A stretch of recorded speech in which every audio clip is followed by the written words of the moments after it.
Saan Kuya Bal? Bahay nila ito?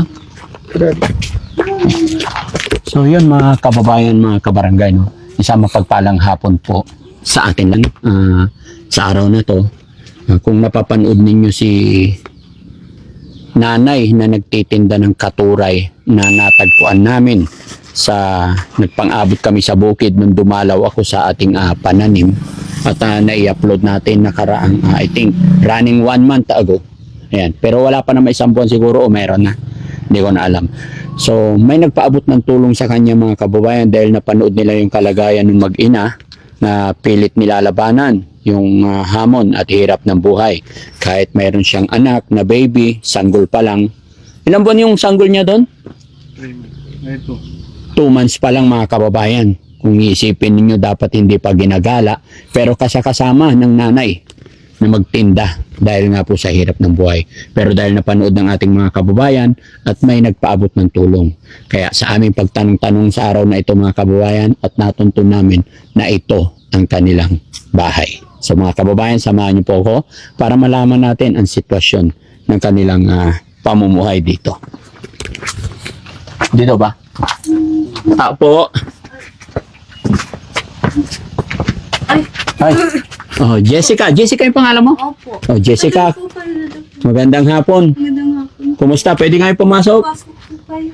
Oh. Ay, Kumusta ka? okay lang po. Oh. Oh, nakita na si baby. No? Eh, maupo po kayo. Sige, okay lang. Ito yung bahay nyo. Opo. Matagal na kayo nakatira dito? Medyo matagal na rin po. Pinaasan lang po namin kasi nababaha po kasi kami. Nababaha kayo dito? Tingnan nyo yung bahay nila mga kababayan. Makalumang bahay, no? Opo. Oh, okay. Kumusta ang asan ng asawa mo? May pinuntahan po. May pinuntahan. Kumusta yung baby mo? Okay naman po. Upo ka, ikaw ang umupo. Tatlong buwan na po. 3 buwan na yung baby mo. Tapos po. Hello, baby. Hello. Babae siya? Okay. May mga gulay-gulay ka na naman. Naiwan po na natirang tinda ko po. Ang natirang tinda mo. Opo, ito, iulam ko na lang po na Ilo-ulam nyo na lang. lalaga ko po mamaya. Laga? Alin? Ito po katuray po. Ang laga, tapos sausaw sa bagoong. Opo. Anong ilaw nyo dito? Mayroon na ring ilaw? Meron na rin po, pero minsan po solar po. Minsan solar din. Po, may nahingi po siya ng ano. Kumusta naman kayo? Kumusta ang buhay? Kailangan po, pero kinakain naman po. Ganun talaga, ano? Opo. Layo pala yung bahay ninyo. Kaya po. Nagtanong-tanong kami dyan para matunton namin yung bahay mo. Salamat sa Panginoon at nakita ka namin. So, Nagpapa-daddy po ako nagpapa-breastfeed.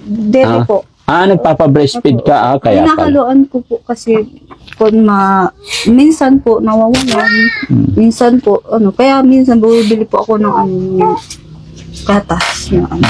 Pati ngipin mo, nangyari sa ngipin mo. Nung nagtrabaho po ako, nung wala po akong, wala pa po akong asawa, trabaho po ako. Yung pinagtrabahan ko, naglilinis po ako, nahulog po ako. Nahulog ka? Opo. Tapos? Hindi na ako pinaano, pinagamot. Nasubsob ka, ganon? Opo, Natanggal yung ngipin? Opo. Kaya, yun po, hindi pa sa hirap ng walang pampaayos. Wala pang paayos ng ngipin. Opo. Bali. So, ang init dito, no? Buti, nasanay na yung baby. Minsan po, nilalabas ko po sa may Sa silong-silong ng kahoy. sa mangga po. Oo, pagka mainit ang panahon, ilabas mo yung Ilabas baby ko po. kasi pag sobrang init, magkakarashis ang bata, kawawa, no? Opo. Ayun yung anak mo. May anak. Akin na yung, doon ka muna. Ilang taon ba yung anak? Iyan, 2 taon. 2 taon. Opo. Tapos ito, 3 months. Opo. Tapos yung asawa mo sa bukid. Opo. Araw-araw sa bukid? Pag ano po, araw-araw siya, pero pagtapos na yung sa patubig nila sa mais, umuwi naman po siya. Pahinga din pag walang Opo, pahinga magpapatubig. po siya. Opo. Okay, pasensya ka na ha. Bigla Okay kaming napasugod. May dala akong bigas. Saan na yung bigas natin? Pasuyo ako ng bigas. Ayan. Kuya Val, pakuha ng bigas. Oo. Ayan, si Kuya Rizky ang nagbuhat. Yan, mga kababayan, dito rin si Kuya Val, no? Kasama natin yan. No? So, ayan. Lagi natin kasama muna yan, mga kababayan, hanggat hindi siya nakaka-recover talaga. No? So, ayan, nagdala kami ng bigas para makatulong sa inyo. At pinaka main concern kung bakit ka namin hinanap, bakit ka namin pinuntahan ngayon, dahil meron tayong kababayan na nasa USA at napanood niya. So, yun, naantig ang kanilang puso. Sa totoo lang, maraming natutuwa, nagagalak sa iyong kasipagan. Biruin mo, syempre, kahit may dalawa kang anak na inaalagaan, ay tinutulungan mo pa rin, nagagawa mo pa rin ang tulungan para maghanap buhay ang iyong asawa. Anonymous pala yon, from Virginia, USA. Ayan. So, hindi na siya nagpapabanggit ng pangalan. Pero si Virginia, USA is taga-Dagupan. Kaya, mga kababayan, sa lahat na nagpapadala ng inyong tulong pinansyal, maraming salamat po. Ito ay napakalaking bagay. Nagpadala po sila ng 1, 2, 3, 4, 5, 2, 4, 6.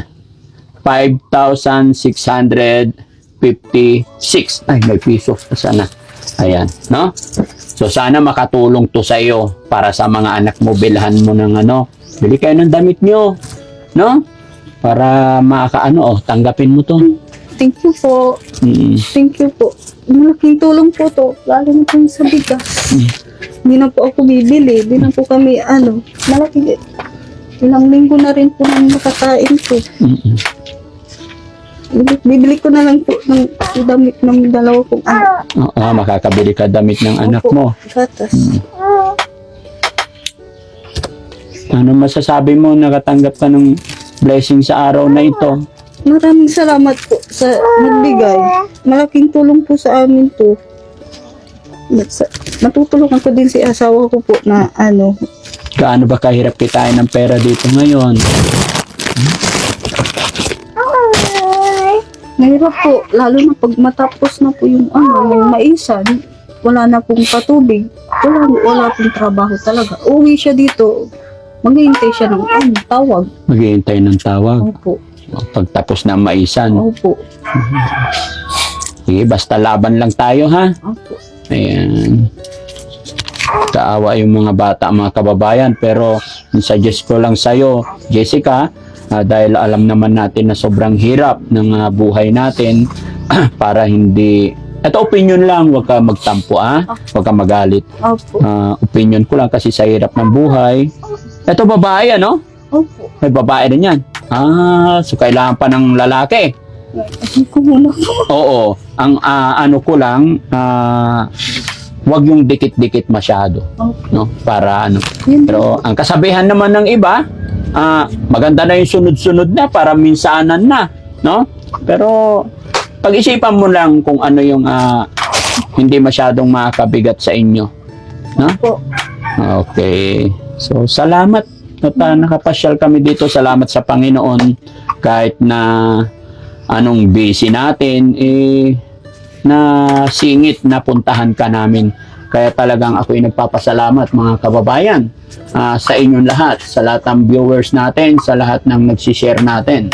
Dahil kung hindi sa inyong pag-share, kung hindi sa panunood ninyo, ay hindi makakatanggap din ng tulong si Ate Jessica, hindi mapapanood ng mga kababayan natin. Kaya sa lahat ng ating mga kababayan na nasa ibang bansa, ayan, maraming salamat po sa nagbigay ng 5,656 sa araw na ito kay Jessica. Ito, maluha-luha si Jessica nang matanggap niya dahil sabi niya mabibilhan niya na ng damit yung kanyang mga anak. Kaya salamat. Jessica, ano masasabi mo sa nagpadala? Pasalamat tayo. Maraming salamat po. Maraming salamat po sa binigay niyo. Malaking tulong po sa akin to. Sa aming pamilya, lahat po kami. Lalo na po sa dalawa kong anak. Pabili ng gatas, pagkain nila po. Mm. Maraming salamat po. Okay. O, sige, pasensya ka na ha. Hindi na namin mahintay yung asawa mo. Ay, po. Ikaw nang magbahala nga. Ay! Nainitan na siya. Bakit? Ha? Hello? Oh, ay bless mo na kay Lolo. Oh. Ay, So, ayan mga kababayan, hindi ko na masyadong hahabaan na ating pag-usap dahil eto, mainit. Nag-aalboruto na yung kanyang anak. Muli po, mga kababayan, salamat po. Salamat po sa nagpadala ng inyong tulong. No? Maraming salamat po. Daddy Frankie po, anak ng Pangasinan, from Pangasinan. Mabuhay po tayong lahat. Thank you. Thank you po, Daddy Frankie. Oo.